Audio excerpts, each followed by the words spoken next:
Hi everybody, my name is Dite and I'm going to speak about this big transition from Web2 to Web3. We already got to hear about a lot of cool games, NFTs and stuff like that.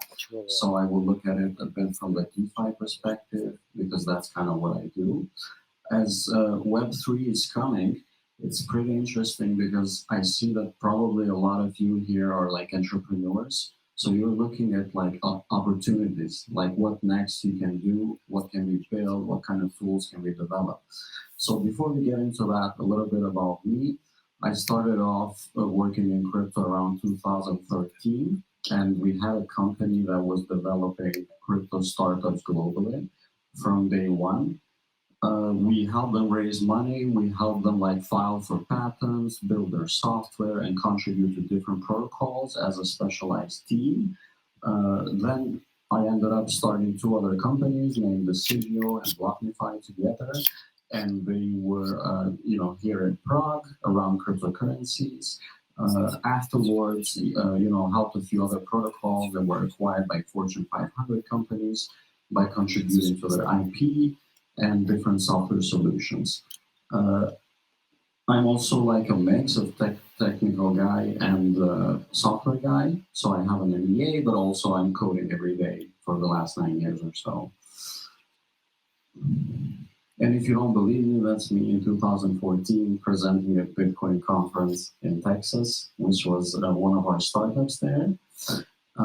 So let's look a little bit at the web. Web is like ever transforming. Like I'm not so old, but I still remember when you had to like DSL and all these like dial-ups and this kind of web. And then we had like the web 2.0, which basically now everything is intermediated by web. Okay, like I came here and the guy at the tramway, he checked my Litačka, which is like in web.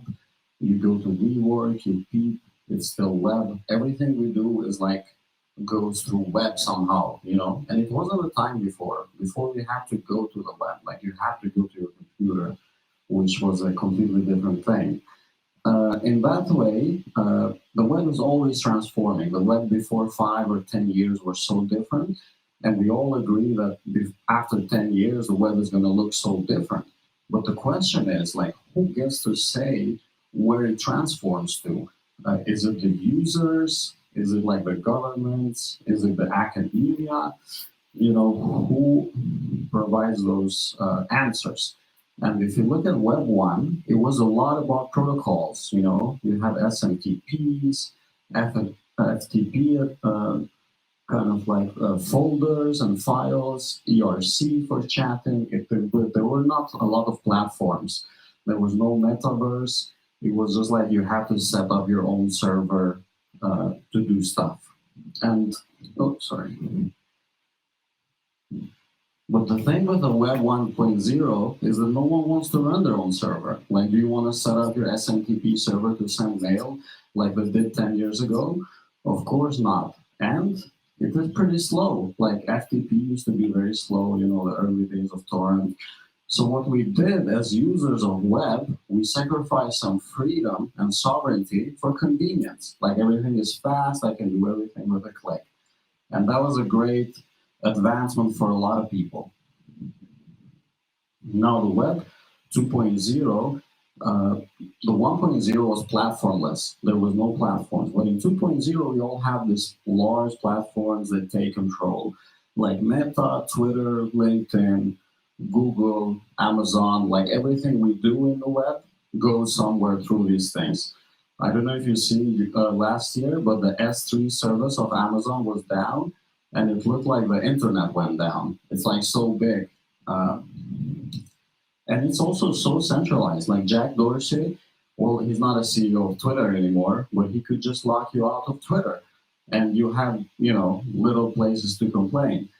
It's very controlled. Metaverse, like Facebook, can just put an update. They don't ask their users or anyone else. Like, they just do what they want because it's their service. And also, it's owned by providers. So if I want to move my data from like WhatsApp to Gmail or somewhere else, it's difficult, almost impossible to do it. They don't let you do it because the data is theirs, is not yours. And this brings the question, about who benefits from all of this stuff. And usually it's the companies and their shareholders, okay? Meta or Facebook, they just care about their investors and enriching their bottom line. You as a user, you're kind of like on the periphery of things, okay? If you complain or something, if you're not big enough, nobody cares. And so do users have any rights? Do users have like rights for changes? I was an early user of Twitter, and as I love the company, they never gave me anything, never gave me any stock. If you're lucky, they'll give you a T-shirt or something like that. So that means, I don't want to scare you guys, but technology can be evil. Anytime you have a high concentration of power in a few people, what happens is that they can get corrupt and they can use this power elsewhere. Now, I'm sure all of us here are good guys, but imagine yourself in Zuckerberg's shoes. Okay, you have all this power, all these algorithms. You can decide whose business goes up, whose goes down, which political candidate goes up. It's a lot of power, you know? It's a matter of time before it can get corrupt, and it does in many cases. Then you have the big data powered algorithms, which actually are currently powering the lives of many people. Like Amazon has an algorithm that they choose who to fire with. And these are like policies. But usually policies are transparent and everyone knows what to do with them, right? But these are non-transparent. You as a user, you are not aware of what can get you banned from Twitter, and it can change all the time. Now, this benefits who, and who pays the cost of all of these things is something to look into. Personally, I believe that Web2, things like Twitter, email, etc., they all belong to infrastructure. So they should be designated as infrastructure. They were very innovative 10 years ago, but today it's not so hard to spin off a Twitter copy. So let's look at Web 2.0, okay? It's decentralized pretty much. You own all your data. You have a lot of power with what you share, with what you give to people. You are controlled by protocol rules. Bitcoin, Ethereum, all of these, they have a lot of issues, obviously, but the rule is the rule, and it's written in code, and anyone can see it, and it's transparent. Secondly, is they are a lot of time you owned by early users. You know, you look at Bitcoin, who mined the first Bitcoin, it was like the people who were there first. So they own a piece of the protocol. And the same is with a lot of the Web3 protocols that we currently have. It's pretty much the most open thing that we can have. If I look at an example of what I did yesterday, is that I can take a crypto loan using Aave protocol, which doesn't have people, I just do it myself automatically. And then I can go and buy fractional ownership in real estate in different places around the world. One of them is OceanProtocol, which I currently work for. The other one is like the DIAData Oracle company. So you can buy fractional real estate, and this is something that I'm really excited about. And then I can collect a share of rent every month, and I can even go and put my savings in a protocol like Yearn and get like returns by providing even liquidity in like Curve or Uniswap or all these things with just a few clicks without having to get permission from anybody. My money, my rules in a way. On top of that, you have airdrops. You know, who received an airdrop this year? Last year, anybody got that UNE, some of that ENS. These protocols, they reward you for being an early user. I was using Slack when nobody was using it in the early days. It was really buggy. And Slack didn't give me anything. Uniswap, on the other hand, sent me a big, hefty token bag that I love so much. You can use these airdrops to vote in DAOs, to make decision on where the protocol is going through. It's kind of like Starbucks would give the first people who bought the coffee when they started a part of their IPO offering. It's pretty cool, but it doesn't happen in the real world, only on the Web 3.0. This is a DAO example voting. I think it's from ENS. And basically, community comes along, and vote on a proposal to, for example, set the price of domains to $10,000. And the community decides, the owners, the token people. There's no group of 5, 6 people making all the decisions up. In this case, the law is code. What you see is what you get, and the code is connected to the DAO, and the DAO voting power is transparently connected to the token holders, and it all works. There's no way to trick it, and ownership is direct, and everything is more aligned, I think, than the other ecosystems. So let's look at some of the threats and opportunities for Web 3.0. Personally, I think a lot of venture capital in decentralized finance is not a good thing. I think they have their place in the ecosystem, like a slice of it. But if they try to take power from the communities in a way, I don't think it would lead so well, because you have the interests of the users and interests of the investors going on different sides, and that can't help the bottom line of the protocol. There's a lot of shady practices around DeFi, a lot of scams or half scams, a lot of foul play. Law enforcement is catching up on how to track these things, but there's still a good amount of foul play. The other issue is speed of execution. You know, we've been waiting, for example, for Ethereum 3.0 forever. And the reason is that decentralized software is so hard to coordinate. When you have a lot of people, they got to vote, everybody has to agree. So it's kind of like a very slow, and this is a threat to the Web 3.0.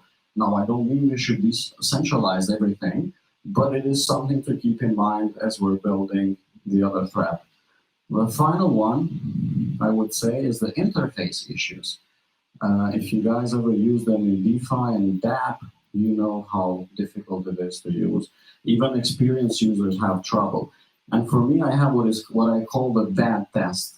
Is the test where I give an app to my dad, and if he can use it, then it passes the dad test. I would be so scared to give my dad a MetaMask. You know, that money is definitely going to end up in some hackerspace. So that's something that we have to fix in the decentralized finance. If you look at this is like a chart of the funds locked in the Curve protocol, pretty famous protocol. There's like 15 billion USD, there's millions of ETH, a lot of money, like billions and billions of value. And then you look at the Curve interface, it's like Windows 95 was a bit sexier. Now, you know, Curve is like a protocol you don't want everybody to use, but the DeFi protocols, they kind of look similar, you know. Which doesn't make the case for it very well. So that means that we have a lot of opportunities here. It's kind of like the early stage of internet. You know, we need interfaces, applications, ways to make it seamless, ways to manage the keys that get lost all the time. And, you know, this will handle a lot of experimentation and, of course, a lot of failure along the way, because it's a very experimental field.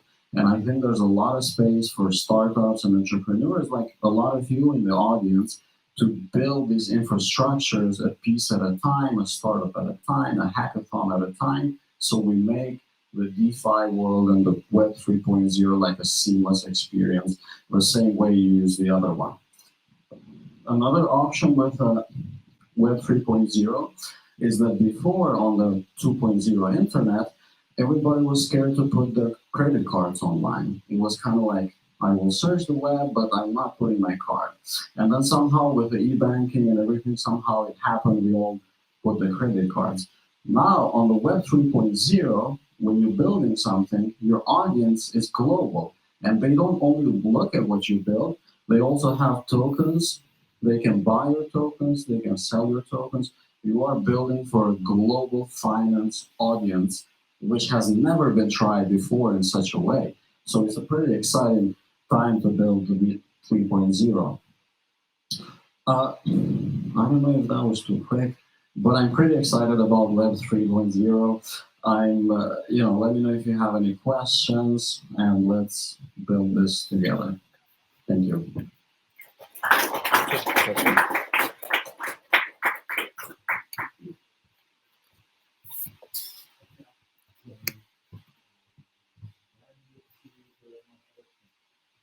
I will ask then, when you see the major adoption of the Web3? I think it all depends on the tools. We have a bit of a bump now. There's a bit of regulatory changes the last few months. It looks like some countries are banning mining every few months. But right now, I think we're at the stage where everybody heard of the decentralized finance. Everybody heard of crypto. Also, not everybody used it. I think the next shift is going to be like we're going to have like a hotmail of crypto. So someone's going to do something that people can just go and like do it, and I think that will bump it up. And to some certain extent, Coinbase and the others have done that. To be honest, I'm not such a big visionary to know exactly where it would be, but let's give it another 7 years or something. That'll be fine, I think. I don't know. Yes.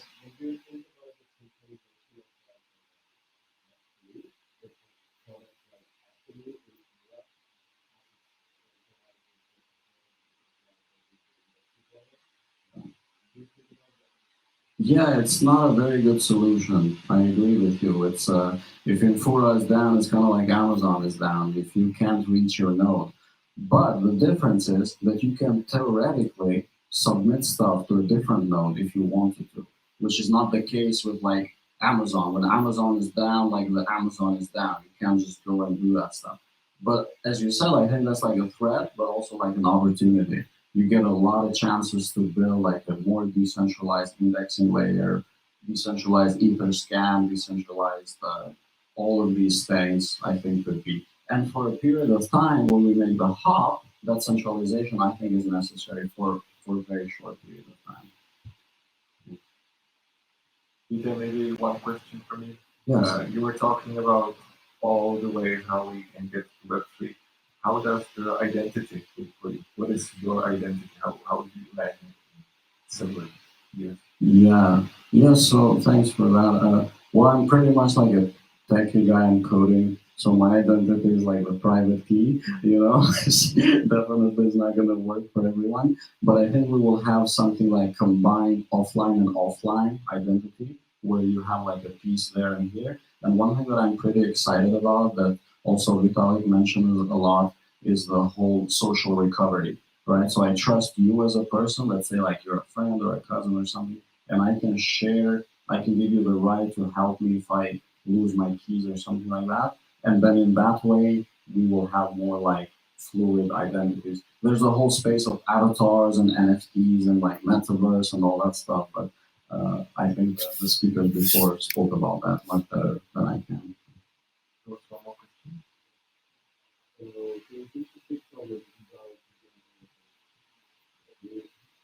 But there's this big problem in DAOs in general where, as you said earlier, the speed is just too slow with the decision making, with updates coming in. One way to fix that, of course, would be centralization, but it creates so many other problems. We don't really want that. So I've been struggling with that for quite a while because I'm in quite a few DAOs. I've been pretty active in some early projects as well. Well, not early projects, but early in some project. And I've been really struggling with thinking about how to speed these things up. I think a good example actually of how slow it can be is if you know anything about Tezos now, there was the latest upgrade. Okay, there was an upgrade protocol wanting to be injected, so they voted for it, but I think they didn't get the super majority of 80%, they only got about 70 or something like that. And so it wasn't put in, and now they have to wait for another cycle to inspect it again, and it's very slow, it's very tedious. Things work, things change, things get upgraded, but at a pace where if you did have a centralized authority, it would be at least 2 to 3 or 4 times quicker, which is why I'm a bit scared about centralized figures like in this case Meta or Microsoft, coming in and just sweeping the whole market because they're just faster at creating and updating than any decentralized entity could be. So I've been really struggling with thinking what could be a solution to that? How could we speed things up?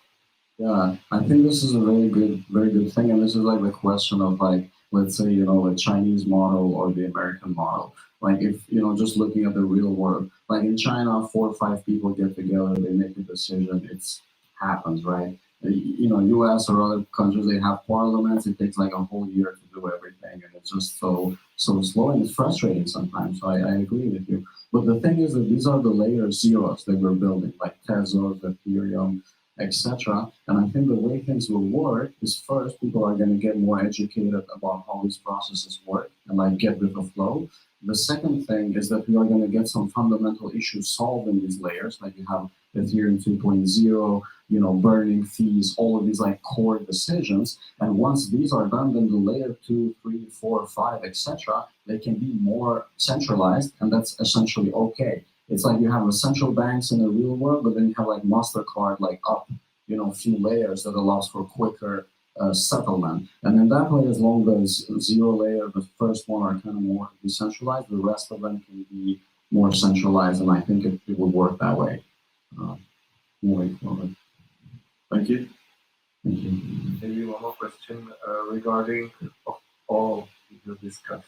It seems like whenever we go further and further in the roadmap of projects, you start to happen to get coins for interacting, it starts to happen and these governance rights and everything.